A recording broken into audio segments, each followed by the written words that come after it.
le siège de Lille, 1792. Et je me suis permis d'y ajouter dans son contexte historique. J'avais ajouté cela de moi-même, vous connaissez mon esprit autoritaire et dictatorial, parce que je m'étais dit, qu'est-ce qu'on peut bien raconter sur le siège de Lille en 1 heure. Depuis, je me suis aperçu que c'était une des erreurs de plus que j'ai fait dans mon existence, c'est d'avoir ajouté précisément à son contexte historique, car effectivement, à force tout de même de lire, au point de départ, je ne savais pas grand-chose, vous savez que je suis un vieux professeur, et que j'ai toujours dit qu'il n'y a qu'une méthode pour apprendre soi-même, c'est d'enseigner aux autres. Et j'ai trouvé qu'il y avait, au fond, beaucoup de choses sur le siège de Lille. Mais le siège de Lille, ce n'est pas un événement qui est subi, soudain, qui est arrivé comme ça, comme par hasard. C'est tout de même la conséquence d'un certain nombre d'événements et de circonstances que je crois nécessaire de rappeler. Si on veut bien sortir du siège lui-même, techniquement, et pour, je dirais, mieux comprendre la situation. Pour d'abord qu'il n'est pas mauvais, et vous ne m'en voudrez pas, c'est pas penser que vous ne le saviez pas, mais c'est pour la conférence que je commence par vous dire qu'en 1792, les Lillois n'étaient français que depuis 125 ans. C'est pas beaucoup, vous savez, 125 ans. Que l'île avait été conquise par Louis XIV, 1667, et j'ajoute que les Lillois n'étaient pas du tout contents d'être français. Ils étaient espagnols, il ne faut pas dire occupés par les Espagnols, non, ils étaient de bons citoyens espagnols. Ils étaient ravis d'être espagnols. Pourquoi? D'abord parce que le gouvernement espagnol était loin. Philippe II, Philippe III, Philippe V, c'était toujours un avantage d'avoir un gouvernement lointain. Puisque le gouvernement espagnol avait eu une bonne idée, c'est d'envoyer pour leur présenter, non pas des gouverneurs, mais des gouvernantes. Les Lillois étaient assez friandes, il ne faut pas leur reprocher, gérer des gouvernantes, c'est en question. Ce qui fait qu'il faut retenir cette chose, en 1792, les Lillois étaient-ils déjà de bons Français? Le siège de 1708 ne nous porte pas l'affirmative, mais là je ne vais pas trop loin. Étaient-ils de bons Français ou n'étaient-ils pas encore? C'est une première interrogation qu'on peut parler du siège de 1792. Puis il faut tout de même, j'irai rappeler de quelques phrases. 1792, nous sommes dans la Révolution française, c'est vrai, vous savez tous. Et la Révolution française, elle a au moins un début, parce que pour les historiens, elle n'a pas de fin, il y a des fins très, très diverses. Et le début, moi je crois que c'est le 5 mai 1789, lors de la première réunion, officielle, l'installation des États généraux. Il n'y avait pas eu depuis 1614, je dirais, avec Louis XIII. Ça, je crois que c'est un point de départ indiscutable. Ça a marqué un changement complet dans les structures politiques, les structures économiques, les structures sociales, les structures militaires et même les structures religieuses. Et ces États généraux, très rapidement, le 17 juin, par la force du tiers-État et d'un certain nombre du clergé, se sont appelés Assemblée nationale. Ah, ça c'est un grand mot. Ça c'est déjà très intéressant. Car vous savez tous que la nation, la révolution, c'est la main dans la main. Parce que la nation, c'est ce qui va remplacer le roi. On va personnifier la nation. Il y avait la personne royale qui avait la souveraineté. Désormais, c'est la nation qui est souveraine. C'est-à-dire qu'il n'y a personne au-dessus d'elle. Et ça a marqué aussi une étape importante. Tellement importante que puisqu'elle est souveraine, cette nation, puisqu'elle peut tout faire, et que ce qui la représente, qui est l'Assemblée, peut également tout faire, tout décider, choses les plus minimes que les choses les plus importantes. Elle se déclare constituante. Pas besoin de texte, pas besoin de rien. Elle-même se dit, je suis constituante. D'où deux résultats, je dirais, tangibles. D'abord, le 26 août, c'est la Déclaration des droits de l'homme et du citoyen. Très important, Je ne suis pas très loin de mon siège de 1792, parce que c'est ça que va apporter les honnêtes citoyens. C'est la Déclaration des droits de l'homme et du citoyen, d'une part. Et puis le 3 septembre 1791, alors que nous n'avions que les lois fondamentales de royaume sous une forme très coutumière, nous allons avoir la première constitution écrite de notre pays. Et ça aussi, c'est un élément important. Puis pendant toute cette période, il faut constater tout ça très vite et très rapidement. Nous faisons un tableau brossé à grands traits. C'est la détérioration des relations entre le roi, je commence par lui, et le peuple. Et là, on pourrait détailler en donnant des dates, en montrant qu'il y avait encore, lors de la réunion des États généraux de 5 mai, un certain respect, pas complet, car il n'y a pas eu le salut qui était autrefois chez les coutumiers, vis-à-vis du roi. Puis alors, après, il y a déjà eu ceux qui n'ont pas voulu partir, sous la force des baïonnettes. Puis il y a eu l'envahissement par les dames, je veux dire, de Versailles. On a ramené la boulangère de Petit Vitron. C'est pas très honorable, c'est pas encore bien dangereux. Il y a eu les deux occupations des Tuileries, d'une part. Puis alors, ce qui commence à être plus ennuyeux, c'est qu'il y a eu tout de même le Temple. Plus ennuyeux encore, c'est le jugement. Et vraiment, plus ennuyeux encore, pour le désintéressé, on prend parti. C'est pour le 21 janvier 1793, c'est l'exécution Giré-Durieux. Je vais très vite, mais vous voyez, ce que le père m'avait d'appeler une détérioration, je dirais graduelle, c'est aussi important, je dirais, pour parler du siège de 1792. Mais ce qui est important, m'excuserez vis-à-vis du défunt roi, c'est tout de même le peuple. Et ce qui nous intéresse ici, ce n'est pas le peuple en général, c'est notre brave peuple lillois. Comment se présentait-il, ce peuple lillois? Comment était-il? Est-ce qu'il était très révolutionnaire? On va répondre d'abord que, j'ai entendu, il y avait ce qu'on appelle des esprits évolués et éclairés, comme on disait au XXe siècle. Ils connaissaient bien les idéaux de la Révolution. La déclaration des droits, mais liberté, égalité, fraternité. C'était vrai. Peut-être que beaucoup d'autres Lillois, d'ailleurs, les connaissaient aussi. Mais puisque je suis Lillois, puisque beaucoup d'entre vous sont Lillois, vous savez, moi j'englobe toute la périphérie, bien entendu, toujours très accaparant les Lillois. Vous savez, nous sommes des gens calmes, pondérés. Nous connaissons peut-être la Révolution, mais nous ne sommes pas des exaltés. Il n'y a pas de parlement chez nous. Alors il n'y a pas de petits billets qui circulent, des petits ragots par-ci par-là. Donc, nous ne sommes pas contre la Révolution, mais nous ne sommes pas des militants. Nous ne sommes pas des apôtres. Et je vous en donne la preuve tout de suite. C'est qu'en 1790, on va élire pour la première fois un maire à Lille. Où est-ce qu'on va le chercher? M. Van de Kerkhove. C'est un ancien président de la Chambre de commerce de Lille. Bien. Le deuxième, on va en reparler de celui-là, c'est le maire André. Lui, il était dans la dentelle. Le troisième s'appelle Lefebvre des Nains. C'était un grand bourgeois de Lille, même que le quatrième, je ne vais pas continuer, Desjardins, même chose. On a été chercher les maires dans les esprits modérés, dans la bourgeoisie, et j'ajoute modérée. Puis si vous en voulez davantage, ce qui a causé quelques ennuis aux Lillois, c'est que les gens de Paris, peut-être même les gens de Paris, mais les gens de Paris, trouvaient qu'on n'était pas assez virulents, qu'on ne se ennuyait pas assez à Lille, on n'a pas l'air d'y croire. Le terme était, on était terne les Lillois, ce qu'on la Révolution. On va trouver des exemples facilement. À Lille, on avait conservé le calendrier d'autrefois, on parlait encore de janvier, février, pluviose, nivose, ça rentrait pas très bien. Puis la semaine avait encore 7 jours, il n'y avait pas la décade, et le dimanche, c'était pas le décadie.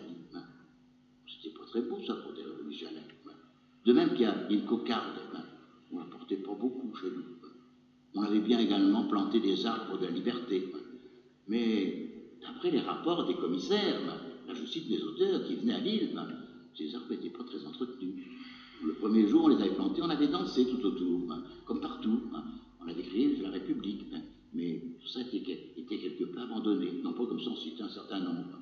D'où les inquiétudes de Paris sur l'esprit révolutionnaire, je dirais, des Lillois. Mais c'est que nos braves Lillois, ils avaient autre chose à penser. Car c'est très bien la politique, mais il faut ne pas avoir trop faim. Or, la situation économique de Lille et de la région, mais je vous parle de Lille, n'était pas enviable. On parlait déjà du textile à l'époque. Et le textile était dans un marasme absolu. Pourquoi? parce qu'on avait signé un traité de commerce avec l'Angleterre en 1786, où les produits anglais entraient avec des droits réduits. Où il n'y avait rien de nouveau sous le soleil. Alors ils avaient inondé la région du Nord. Surtout que c'était bien, c'était solide, ces tissus étaient à la mode. Oui, mais pendant ce temps-là, notre société textile, les faillites avaient doublé en quelques années. Rien que pour l'industrie textile. Alors si j'en arrive à ce qui est notre terroir, là on a vraiment pas de chance. Il y avait eu 2 ouragans sur l'île. Ça existe, l'île. 2 ouragans terribles qui avaient emporté les maisons, les fermes, les meules, tout ce qui était dépôt de ce sur l'Angrasse ou les autres. Et ça avait été des choses de terribles. C'est rare, mais ça arrive. Puis il y avait eu une zone sèche, avec ensuite beaucoup de pluie et beaucoup de vent. Puis enfin, il y avait eu un hiver très précoce et 2 très mauvaises récoltes. Situation économique, je dirais, absolument lamentable, triste. Les gens, avant de penser à la Révolution, ils pensaient à manger, à subsister et à ne pas mourir de faim. Si bien que la situation sociale n'était pas très brillante non plus. Car il ne faut pas s'y tromper. Le peuple est calme, paisible, etc. C'est pas toujours vrai d'ailleurs tout à l'heure. Mais il faisait la queue pour aller à la boulangerie. Alors au début, il y avait des petits risques habituels, c'est quand on fait la queue, qui passe avant l'autre, quelques petits coups de poing par-ci par-là. Et puis ça a augmenté. Plus la queue était longue, on attendait plus longtemps, plus les esprits se sont échauffés. Et puis on est arrivé progressivement à l'émeute, on est arrivé au pillage des boulangeries. On est arrivé même, je dirais, aux coups et blessures à l'égard des boulangers et des aides boulangers. Alors il y a eu des émeutes à Lille. Je dis, il ne faut pas s'y tromper. Ce n'étaient pas des émeutes du tout révolutionnaires pour celui-ci ou pour celui-là. C'était, je dirais, parce qu'on commençait à en avoir assez. Alors on parlait des accapareurs, on parlait des spéculateurs, c'était les mots qui étaient à la mode, et on poursuivait, je dirais, physiquement, tous les gens qui, de près ou de loin, s'occupaient des grains. Et en particulier tous ceux qui étaient percepteurs, les intendants, ceux qui étaient les aides des intendants, étaient en quelque sorte, je dirais, poursuivis. Et même certains ont dû gérer leur vie. C'était ça les émeutes qu'il y avait à dire sur le plan social. Donc c'est déjà un petit tableau, ça. Ça nous permet déjà de nous mettre dans l'ambiance, c'est ce que j'ai voulu faire, je dis le plus rapidement possible, je vais faire avant 1792. Mais quelle était la situation diplomatique? Intéressant aussi de savoir ça. La situation diplomatique, c'était d'abord le 27 août 1791, une réunion qui s'est tenue à Pillnitz. C'était une région très fréquentée par la famille de Saxe. Réunion entre l'empereur d'Autriche et le roi de Prusse. Et la réunion avait pour but de se demander ce qu'on allait faire de ce brave Louis XVI, le cousin. Et on avait décidé à cette réunion qu'on aiderait Louis XVI, qu'on ne permettrait pas, je dirais, la populace de briser, je dirais, ce brave roi par tous les procédés possibles et imaginables. C'est une réunion importante, celle-là, pour le français. Puis deuxième chose importante aussi, c'est que les Français avaient envoyé un ultimatum aux Prussiens et aux Autrichiens pour leur dire, surtout, n'aidez pas les émigrés. Et même à l'occasion, mettez-les à la porte. Cet ultimatum a été rejeté, il faut bien dire froidement, par les Autrichiens et puis par les Prussiens. Pas plus, j'allais aux Français. Alors ils ont décidé le 20 avril 1792 de déclarer la guerre. Déclarer la guerre aux Autrichiens d'abord, puis aux Prussiens après. Vous me permettrez de dire, dans un style qui n'est pas littéraire, mais j'ai rien que cela. Or, là, vous n'ignorez pas, je vois beaucoup d'uniformes ici, alors je suis très prudent, vous n'ignorez pas que la Prusse avait à l'époque, on peut bien dire, ça, la première armée d'Europe. Frédéric Guillaume Ier était passé par là, le roi sergent. Vous savez que toute sa politique, l'État, c'était l'armée dont a profité son successeur, Frédéric II. C'est une armée qui était bien constituée, qui avait géré une tactique, une stratégie. C'était la tactique du rouleau compresseur. Et que l'armée autrichienne n'était pas non plus tandis que la nôtre, l'armée française de 1789, avant 1789, elle avait une bonne réputation, l'armée française. Cette armée va être minée d'abord par le départ des 2 tiers des officiers, qui étaient tous des nobles, ça fera 2 tiers d'officiers partis, émigrés, les troupes abandonnées, nomination de nouveaux chefs. Ces chefs n'ont pas la confiance des hommes, indiscipline, je vais vite, mauvaise formation des nouvelles recrues, et mauvais esprit général de l'armée française. Mauvais esprit en ce qui concerne l'équipement, en ce qui concerne le ravitaillement, en ce qui concerne les soldes qui étaient payés en assignat, en ce qui concerne les permissions et autres. Voilà qu'on ose, je ne sais pas voir de qui, on ose déclarer la guerre dans des conditions comme celle-là. Ah, il ne faut pas oublier qu'à côté de cette armée, il y avait la garde nationale. Nationale, tout était national, la garde nationale. Elle avait été créée, je vais me permettre que des comparaisons au CRS, uniquement pour faire de la pratique à l'intérieur des communes, car c'était communal. Mais on avait estimé que de temps en temps, on pouvait tout de même la sortir. On l'avait sortie nous à Hasbrook, en particulier la garde nationale de Lille, dans certaines circonstances, je vais rentrer dans les détails. Mais surtout, il y avait les fameux volontaires.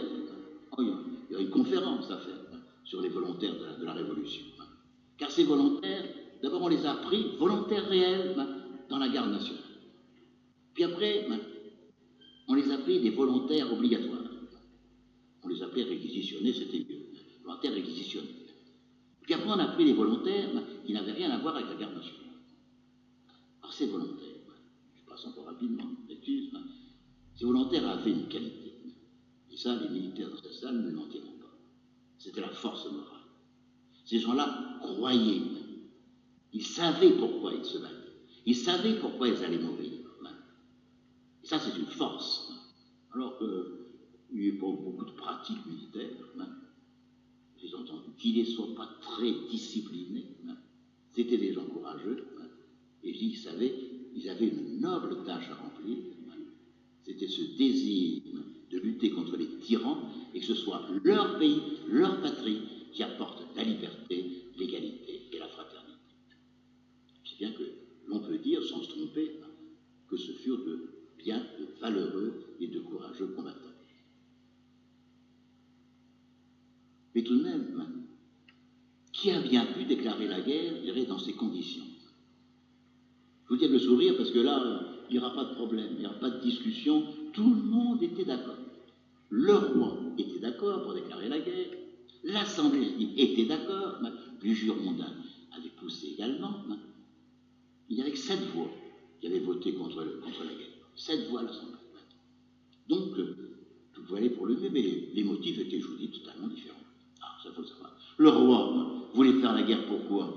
Parce qu'il espérait bien que son armée, il faut le dire, l'armée française serait battue, que les cousins viendraient leur mettre sur le trône, puis resteraient là, bien entendu, pour bien garder le trône, et qu'on ne vienne pas gérer l'ennuyer. L'idée du roi, c'était sa survie au roi, la guerre. Je peux vous dire qu'à l'Assemblée, je n'ai pas cette idée-là. C'était ça des braves volontaires dont je vous parlais tout à l'heure. Faire la guerre, c'était faire entrer les idées de la Révolution, la déclaration des droits de l'homme, dans tous les pays qui étaient encore soumis, c'était les mots qu'on utilisait à l'époque, j'allais aux tyrans. Nous étions le peuple libérateur.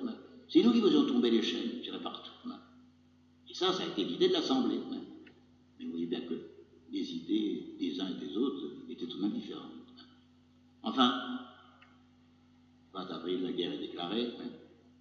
Il faudra bien s'en occuper. Et les Français ont tout de suite décidé d'offensive. En nature, c'était que pour bien se défendre, il fallait mieux attaquer. Alors on était pour l'offensive, et puis on était sûr d'ailleurs du succès. Bon, je veux dire, il y avait 3 armées, peut-être pas le terme qui convient tout à fait, enfin, on parlait de corps d'armée tout de même, n'hésitez pas, mais il y a 3 armées à peu près. Alors il y en a une qui est dans la région de Valenciennes, une armée, qui est dirigée par le général Biron. Cette armée a pour tâche de Valenciennes d'aller à Mons, on va s'arrêter là, de Mons d'aller à Bruxelles, puis à l'occasion, on voit ça très bien, de continuer. C'est-à-dire de faire toute une partie de la conquête de la Belgique et des Pays-Bas. crois fermement, parce que la Belgique vient d'échouer dans son idée de libération. Les Belges se sont rebellés contre les Autrichiens. Ils ont été battus à la queue. Ils vont nous donner d'ailleurs un coup de main très sérieux. Et on pense que si l'armée française rentre en Belgique, ils vont de nouveau se soulever et qu'ils vont gérer nous aider. On pense ça d'ailleurs de beaucoup d'autres pays. Voilà la tâche de cette armée. La deuxième armée, si on veut comme ça, celle qui était plus à l'est, elle part de Metz, de la région de Metz, direction Givet, direction Namur, et le reste. Puis la troisième armée, elle part de Lille. Alors là, je vais me permettre de dire, du point de vue militaire, c'est très très intéressant. Alors, j'ai pas le temps. Je suis déjà en retard, d'ailleurs, mais j'ai pas le temps. Parce que c'est une étude très intéressante à faire. C'est de rechercher maintenant quelle a été la mission qui a été confiée, je dirais, à ce général Guillaume qui va commander cette armée.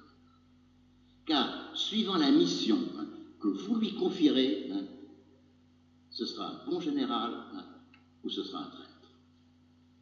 Mais, mon avis humble tout à fait, peut dire que si on veut être gentil avec ce général, la mission a dû être la suivante. On lui dit voilà, direction tournée, passant par Bézieux. Alors à tourner de deux choses l'une. Ou tourner est occupé par l'ennemi, par les Autrichiens, ou il n'est pas occupé. Troisième question, c'est beaucoup pour une mission. Une mission, c'est un peu rapide. Le rat, ça. Troisième mission, si c'est très occupé, alors vous faites demi-tour. Et si c'est pas beaucoup occupé, alors vous foncez dans le tas, vous continuez. Voilà la mission telle qu'aujourd'hui je la décris en mémoire du général Guillaume. Alors, parce qu'il y a un problème aussi très curieux, c'est le nom, c'est l'importance des troupes. S'il a été envoyé pour faire une reconnaissance, alors ça, vous m'arrêterez de dire, j'ai cherché, il n'y a pas deux historiens, même du pays, des gens qui ont écrit la Gazette et autres, qui sont d'accord, alors là, sur le nombre de troupes qu'il y a. C'est pas possible, moi je n'ai pas les éléments pour pouvoir trancher entre les deux. On peut dire qu'il y avait 6 bataillons de l'armée régulière, il y avait 8 escadrons de cavalerie, et il y avait 6 canons. On peut arriver à ce résultat-là, mais vous savez, sans garantie du gouvernement. Le voilà parti, il s'en va par la porte de tournée, il s'en va à 22h, avec toute sa troupe. Moi qui me paraît, je vous dis encore une fois, il me paraît important pour quelqu'un qui doit aller voir s'il y a du monde à tourner, ou s'il n'y a personne. Je sais bien qu'il y a une explication qui a été donnée par un historien, c'est que les troupes n'étant pas sûres parce que mal formées et autres, on avait peur qu'il y en ait qui s'en aillent, il fallait qu'il en reste. Ça, je me suis dit, François, militaire que vous êtes, alors, si c'est sérieux, je dirais, ou pas, c'est pas un militaire qui écrit ça, je vous le dis tout de suite. Enfin, il est là parti. Il arrive à 3h du matin, à Bézieux, un lieu-dit qui s'appelle pas de Bézieux. Je suis content parce que le collègue Blandin, c'est aussi un homme curieux, a cherché comme moi sur les cartes d'état-major, c'est un vieil officier d'état-major, pour chercher où était ce pas de Bézieux. J'étais content parce qu'il y avait l'autre qui ne l'avait pas trouvé. Moi non plus. Moi j'ai même cherché la réclamée gratuite, dans le Ravay-en-Sault, où à côté des communes, il y a toujours les lieux-dits. Pas trouvé. Enfin, je ne vais pas me lancer dans une explication géologique du pas de Bézieux. Alors là, on s'arrête, on fait le bivouac. Autre chose curieuse, le général envoie un officier, estafette, clairon, pour prévenir le poste autrichien le plus près, qui, ma mémoire est fidèle, c'est du 11e hussard, que la guerre est déclarée. Je sais bien qu'il n'y avait pas la télévision à l'époque, ni la radio, je pensais tout de même qu'il devait le savoir. Il y a une autre explication. Pour ça, je vous dis, je vois l'heure qui file à une vitesse là, parce qu'il y a une autre explication. C'est il a voulu montrer qu'il était là. Puisqu'il avait aussi une mission de montrer qu'il ne fallait pas trop, on était présent. Et alors à ce moment-là, il était avec le colonel, on dirait aujourd'hui commandé le génie, il s'appelait Berthet, T-H-A-I-S, ou Berthois, O-I-S, qui l'accompagnait. Il voit les cavaliers qui sont à cheval, cavaliers autrichiens. Entre les cavaliers, il voit que l'infanterie est en ordre de bataille, en ordre de marche, en ordre de bataille, prêt à partir. Et qu'est-ce que fait le général? Ses ordres, la mission. Il y a du monde à tourner, il y a beaucoup de monde, il avait raison. Après, on a appris qu'il y avait vraiment beaucoup de monde à tourner. Donc, demi-tour, il donne l'ordre du repli. À ce moment-là, par hasard, sans doute, il y a 3 boulets qui tombent, qui étaient trop courts, qui tombent devant les cavaliers. Mais ce puisqu'il y a des cavaliers dans la salle, ça c'est l'histoire, hein, ça il n'y a pas de doute. Hein. Les chevaux devaient être mal dressés, hein, les cavaliers aussi, hein. En tout cas, avec le bruit des sabots des poulets, lève la partie dans tous les sens. Les cavaliers sont de tous les côtés. Hein. Ils vont se mélanger aux fantassins, culbutent les fantassins, hein, qui eux-mêmes, à ce moment-là, se sauvent à toute vitesse, rencontrent les artilleurs et les trains des équipages. Hein. Ça fait une débandade terrible. Le brave général Drillon, hein, je dois vous dire qu'il avait une bonne réputation, je ne l'ai pas dit tout à l'heure, mais qu'il avait une bonne réputation, hein, en écoutant son courage, hein, sort son pistolet, hein, et veut arrêter sa troupe qui s'en va. Indiscipline, hein, un cavalier sort aussi son pistolet, tire sur le général en question et le blesse. Je vais vite, hein, on emmène le général en question à Sizouin, l'abbaye de Sizouin, hein, la blessure est trop grave, on le met en voiture, on lui met 6 cavaliers pour l'escorter, hein, et puis on l'envoie à l'hôpital militaire de Lille. Et alors en route, non seulement il y a tous les hommes qui se sauvent à toute vitesse en criant « Nous sommes trahis, sauf qui peut hein », mais pour compte de coïncidence, il y a la ducasse à Fives. C'est par là qu'il y a à Fives. Alors mélange des civils et des militaires. Les militaires disant « On les trahit, on les trahit hein ». Et voilà qu'on découvre tout ça dans cette voiture, ce blessé du général Drillon. Alors là, les voitures des gens calmes, ben, je l'ai dit, parce que vous savez bien, mais je peux vous dire que là, ils n'ont pas été calmes du tout. Ils étaient tellement excités, énervés, vous ne donnerez pas le détail, ce n'est pas la peine, il y a sans doute des cœurs qui flancheraient, mais on a eu une conduite absolument immonde à l'égard du général en question. J'espère pour lui qu'il est mort assez rapidement, il s'est sorti de sa voiture, de coup de baïonnette, vous imaginez, on l'a promené, on l'a amené sur la grande place, on l'a allumé un bûcher, on l'a flambé, on a profité pour prendre le colonel qui était resté fidèle. Avec son général, là, on l'a pendu. Hein. Et puis, il y a eu un pauvre homme, je dis ça parce que c'était un abbé, c'était le curé de Marie-Madeleine, qui n'avait pas prêté serment à la constitution civile du clergé, là, du 12 juillet. Hein. Saladin, il s'appelait, un joli nom. Hein. Là, des enfants qui l'ont dit qu'il était habillé en femme, les enfants qui découvrent. Hein. Mais c'est Saladin, c'est Saladin. Oh, il tombe dans la pagaille, ce pauvre. Elle est pas également accroché, je dirais.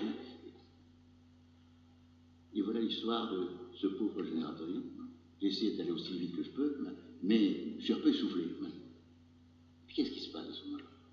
Tout le monde est effondré. On remet de l'ordre dans la ville de Lille grâce à un régiment, on va dire de professionnels, régiment de Suisse. On avait la chance, on avait un régiment suisse. Discipline impeccable, ils remettent de l'ordre dans la ville de Lille. Heureusement qu'on les a vus. Là, paraît-il, je ne sais pas, rapidement, une troupe bien stylée. Dumouriez, ministre des Affaires étrangères, demande immédiatement des sanctions graves. Il a raison. On découvre 5 ou 6 personnes, dont une femme, vous ne verrez pas ce qu'elle avait fait. Et on va justement utiliser ce jour-là, pour la première fois à Lille, la nouvelle machine à couper les coups. Car on va abandonner la Louise, et ces pauvres gens, ne sont pas plus fiers pour ça, on a utilisé la nouvelle guillotine qui était à Lille, et j'irai pour eux. Mais ça a eu tout de même un effet considérable. Car pendant 2 mois, plus personne n'a osé bouger. Les Autrichiens, je dirais, beaucoup de choses amusantes à raconter, se sont toujours demandé, encore aujourd'hui, mais qu'est-ce que c'était cette sarabande qu'avaient fait les Français. J'ai vu tout le monde courir de tous les côtés, ils avaient cru un piège. J'ai dit, mais c'est une nouvelle manœuvre, attention. Vous avez parlé du rouleau compresseur, il s'en allait pas comme ça à l'aventure. C'était pas la guerre éclair, on allait tout doucement, on n'a pas compté 10 km par jour. Donc ils n'avaient pas bougé. Ils vont rester longtemps se demander qu'est-ce qui les attend de l'autre côté. Mon histoire est vraie, je ne l'invente pas. Quant aux Français, ils ne vont pas avancer non plus. Parce que leur fameuse offensive de 3 armées, échec complet. L'armée qui était partie de la région de Metz va s'arrêter à Givet, ça n'ira pas plus loin. L'armée partie de Valenciennes, si vous connaissez, va s'arrêter à Kievrechin ou à Kievrin, c'est la même chose, ils sont de la Monténégro. C'est-à-dire qu'ils vont s'arrêter à la frontière, et en termes militaires, ils n'arriveront jamais à déboucher. On est loin d'arriver à Anvers, à côté. Et puis notre brave Drillon, lui, ils n'ont pas été loin, ils ont été à bas de Bézieux, et ils n'ont pas été plus loin non plus. Il faut un certain temps, tout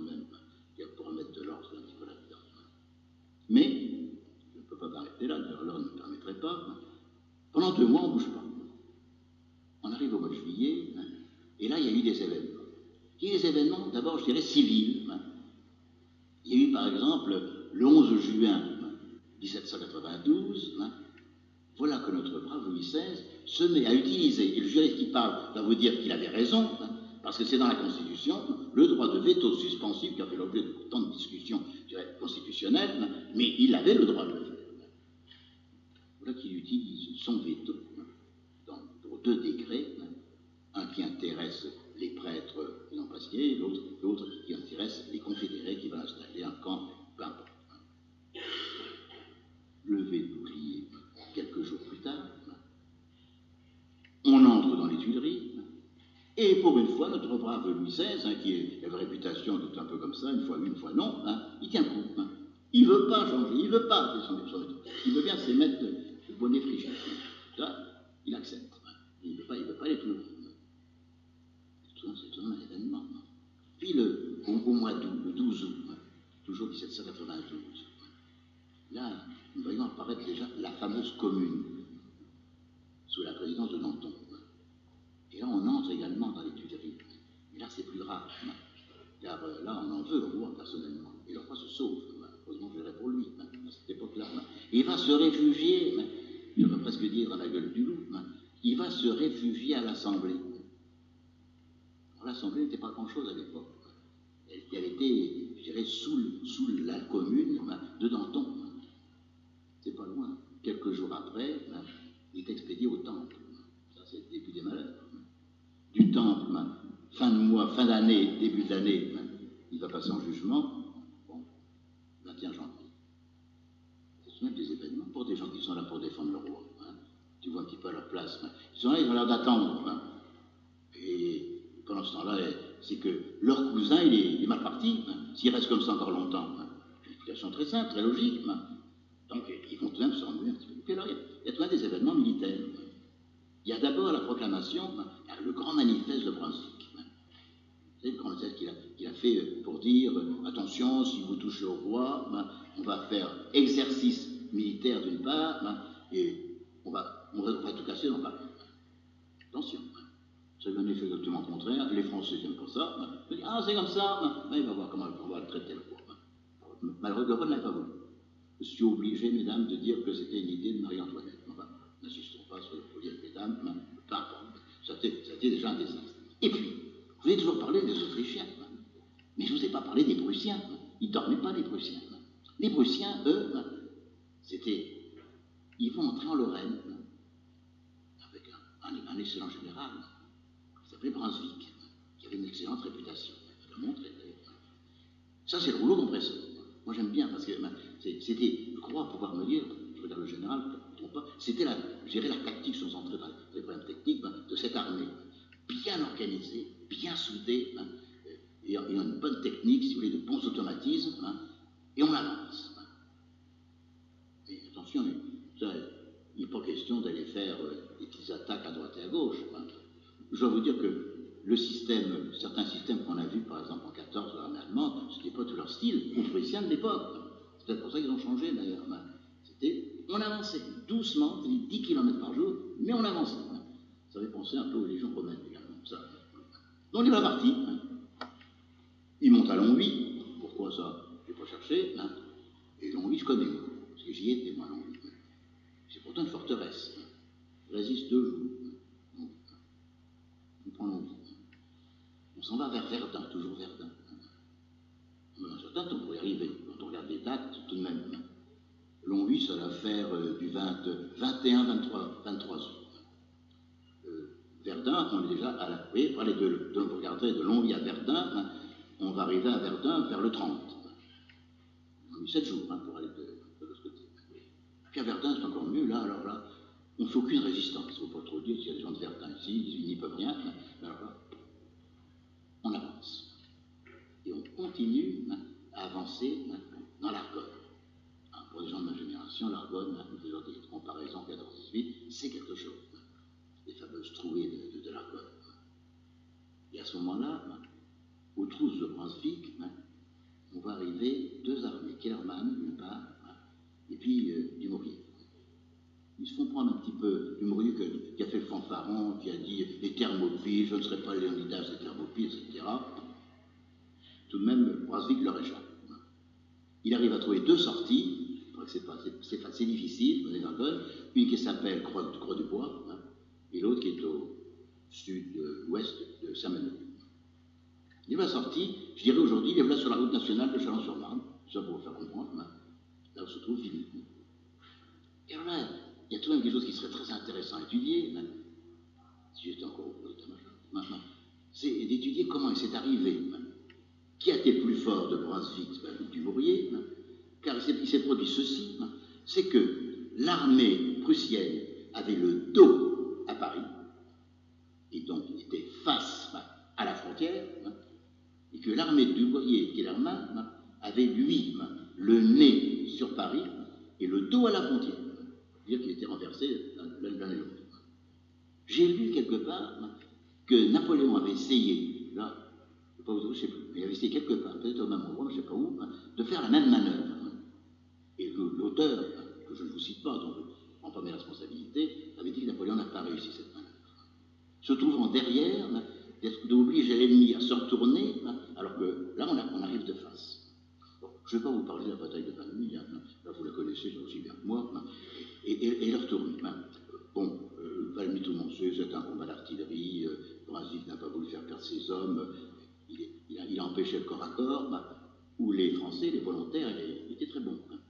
D'abord parce que le fusil de l'époque, il y avait 1m52, eh bien, permettait très facilement le corps à corps. Et alors que en mettant encore une baïonnette au bout, il y avait une telle distance comme les boxeurs, la longe était d'autant plus grande. Enfin, grande défaite, tout de même, grande défaite à Valmy. Je vous ai dit tout à l'heure, il n'y a pas de radio, pas de télévision comme il y a maintenant, mais tout de même, notre brave Dux Albert de Saxe-Station, il va un jour l'apprendre, tout de même ça, qu'il y a une grave défaite à Valmy. Peu importe, j'y reviens. J'y reviens parce que tout de même, je pense que Brunswick se dit, mais enfin, qu'est-ce qu'il fait la marche devait être comme ça, l'un s'appuyant sur l'autre. Or, l'autre, il est toujours en train d'attendre, je dirais, avec son rouleau compresseur, en face de l'île. Et depuis le 5 septembre, tout de même, il a avancé. Et alors, suivant sa tactique, moi, je ne porte pas de jugement, encore une fois, mais il commence par franchir la frontière, en face de l'île, si vous voulez. J'avais eu le temps de faire une carte pour vous montrer. Et il commence par prendre, mais alors on peut tous les citer, Flers, Lers, Orchy, Roubaix, tout c'est plus facile, Marc, Le Quesnoy, le Bousbec, une à un, il prend les communes. Je ne dis pas les unes après les autres. Alors, il y a deux catégories. Il y a celles où il n'y a pas de troupes qui ne résistent pas, on les occupe. Et puis il y a celles où il y a des troupes, des petites troupes, on les bouscule. Il y a celles comme à Roubaix, là, où la résistance est plus vive. Et là, on punit les malheureux roubaisiens d'un pillage qui est resté célèbre dans l'histoire de France. Les troupes.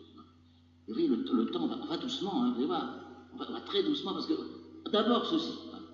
Puis après, on commencera, dit aux artilleurs, par installer les plateformes, par faire les abris, tout bien tranquillement. Mais avec une excellente technicité. Il faut dire que pendant ce temps-là, tout de même, alors les Lillois se sont réveillés aussi, et l'armée française, on n'est pas nombreux à Lille, parce qu'ils sont tous partis vers l'Est, attirés par les Prussiens. C'est là où le danger était plus grand. Alors qu'est-ce qu'on fait, Noël? On commence par, moi j'aime beaucoup ça, moi, vieil administrateur, vieux fonctionnaire, ayant eu pas mal de relations, je dirais, aimables avec les ministères à Paris, il commence par écrire à Paris. Et puis il leur dit, il faut nous envoyer, on a besoin de ravitaillement, on a besoin de munitions, on a besoin de ceci et cela. Un ministre de l'Intérieur qui s'appelait Roland. Et là, ils reçoivent une lettre, je l'ai là, c'est le seul papier que j'ai, je ne sais pas comment ça vous les lire. Il rend une réponse en disant à peu près, je ne sais pas le texte exact, mais en leur disant, dites donc, commencez toujours par vous défendre, qu'est-ce que c'est que ça? Venir nous empoisonner par des sortes de détails, nous demander des munitions, du ravitaillement, des équipements. Tâchez donc de vous laisser, enfouir dans vos ruines. Ça, montrer que vous êtes gens. Ça n'a pas plu du tout, j'irai au Lillois, cette réponse ministérielle. Enfin, peu importe. Ils vont faire du bon travail. Ils vont d'abord faire des sorties. Il y aura 3 sorties, plus importantes que les autres. Pourquoi? Reconnaissance, d'abord, savoir où ils en sont, les Autrichiens. Deuxièmement, l'occasion de démolir les travaux qu'ils ont entrepris. C'est aussi intéressant. Ils sont tombés un jour sur des travailleurs qui étaient des braves paysans, d'ailleurs, qui étaient en train de faire des trous, ils creusaient des tranchées, deuxièmement. Et troisièmement, c'est bon dans les sièges d'aérer un petit peu l'armée et montrer qu'on peut sortir. Alors là, je dirais, on a doublé les gardes, on a bivouaqué sur les remparts, etc. On a changé toutes les munitions de place, on a mis des choses fortes, si vous voulez, en prévision d'hiver. On a tout de même bien travaillé, en prévision. Mais, moi je suis obligé de courir un petit peu plus vite, nous voici arrivés le 29 septembre. C'est l'essentiel. Le 29 septembre arrive, je dirais, un colonel. Il y a des historiens qui disent que c'est un major. Donc je pense que c'est un colonel. Il s'appelle Daspre, H-A-S-P-R-E, colonel de cavalerie. Il arrive avec trompette, drapeau blanc, un ou deux accompagnateurs, et il arrive pour représenter les requêtes, je dirais, de ses chefs. Et là, si j'ai apporté des papiers, c'est parce que là, je ne veux pas trahir. Je ne vais pas tout vous lire, parce qu'il y a beaucoup de papiers à lire, mais je vais tout de même vous lire, parce que rien que pour la prose, c'est tout de même important. Voilà, lettre du lieutenant-gouverneur, capitaine général des Pays-Bas autrichiens et commandant général de l'armée impériale et royale Albert de Saxe à monsieur le commandant de la ville de Lille. Le commandant de la ville de Lille était à l'époque, je dirais, de Ruold, qui n'est pas très loin de là, ici. Je peux tout vous dire, mais j'aurais dû vous dire aussi qu'avant, il y avait un logement qui s'appelait DUHOX. Et les Autrichiens, je ne prends pas ça à moi, s'il y a des parents dans la salle, je me méfie, mais les Autrichiens avaient pensé que Duhoux allait déserter, et que c'était un traître, et qu'il les aiderait pour prendre la ville. C'est tout de même les paroles d'historiens. Et ce qui est curieux, c'est qu'avant le 29 septembre, mettons le 27 septembre, à Paris, on a relevé Duhoux de son commandement. Et c'est vrai qu'on a mis Ruold, je dirais, à sa place. Oui, qu'il y a beaucoup de choses à dire. Alors, voilà, monsieur le commandant, l'armée de sa majesté. Là, pas question de changer les termes, là, parce qu'ils sont trop beaux, et je suis le seul que je vous lirai. Il y en a bien d'autres qui sont aussi beaux. L'armée de sa majesté, l'empereur et roi, que j'ai l'honneur de commander, est à vos portes. L'humanité m'engage, monsieur, de vous sommer, vous et votre garnison, de me rendre la ville et la citadelle de l'île, pour prévenir l'effusion de sang. Si vous y refusez, monsieur, vous me forcez, malgré moi, de bombarder une ville riche et peuplée que j'aurais désiré de ménager. Je demande incessamment une réponse catégorique. Et alors voilà maintenant réponse à la précédente. Monsieur le commandant général, la garnison que j'ai l'honneur de commander, ça c'est Ruold qui écrit, maréchal de camp commandant à Lille, l'heure de commander, et moi, sommes résolus de nous ensevelir sous les ruines de cette place, c'est ce qu'avait demandé d'ailleurs le ministre Roland, plutôt que de la rendre à nos ennemis. Et les citoyens fidèles comme nous à leur serment de vivre libre ou de mourir partagent nos sentiments et nous seconderons de tous leurs efforts. Et alors il y a une autre lettre, toujours apportée par le colonel Daspre, lettre écrite à la municipalité de Lille par le lieutenant-gouverneur et capitaine général des Pays-Bas autrichiens et commandant général de l'armée impériale et royale, à la municipalité de Lille, établie devant votre ville, avec l'armée de sa majesté l'empereur et roi, confiée à mes ordres. Je viens, en vous sommant de la rendre, ainsi que la citadelle, offrir à ses habitants sa puissante protection. Mais si, par une vaine résistance, on méconnaissait les offres que je leur fais, les batteries étant dressées et prêtes à foudroyer la ville, la municipalité sera responsable à ses concitoyens de tous les malheurs qui en seraient la suite nécessaire. Je trouve que ces textes sont tellement, je dirais, caractéristiques que je n'ai pas pu résister au plaisir, je dirais, de les lire. Alors voilà, le 29, attendu, ce monsieur vient lui prendre des yeux, on lui reprend des yeux, retourne. Et à ce moment-là, petite discussion historique aussi, combien faut-il de temps pour un cavalier de faire la route d'Helem, pour aller d'Helem jusque, je dirais, là, le lieu où ils en sont trouvés, parce que vous trouverez, il y a des historiens qui disent que le bombardement a commencé à 15h. Moi, je ne suis pas d'accord. Le bombardement a commencé à 14h30. Pourquoi je dis 14h30 Parce que les gens qui ont écrit, je me suis auprès des historiens, mais ils ne se rendaient pas compte de ce que c'était, même que l'armée en question. Tout était prêt il y avait certainement quelqu'un qui était là, je dirais, prêt à enflammer. Et quand le colonel a mis un pied, je dirais, sur le sol, hop, c'était le début, je dirais, du bombardement. Car vous remarquerez que le général Albert de Saxe-Steichen n'a pas essayé de prendre la ville de force. Il n'a pas les moyens, ce bravo. Lui non plus. Pour prendre une ville comme Lille, et il faut signaler également que la citadelle avait une telle réputation que tout le monde en avait peur. Et que tout à l'heure, Brunswick n'a pas osé avancer plus vite non plus, parce qu'il ne voulait pas, la citadelle béton était là, lui il était là, et ça l'ennuyait, lui, vous savez, les hérissons, ça l'ennuyait que la citadelle, qui avait, je dis, était forteresse de première classe, bien entendu, comme catégorie, était là. Et là, c'est un petit peu la même chose. Alors, le brave Albert de Saxe, il a entouré vers le nord, et il y avait une entrée, je ne peux pas dire béante,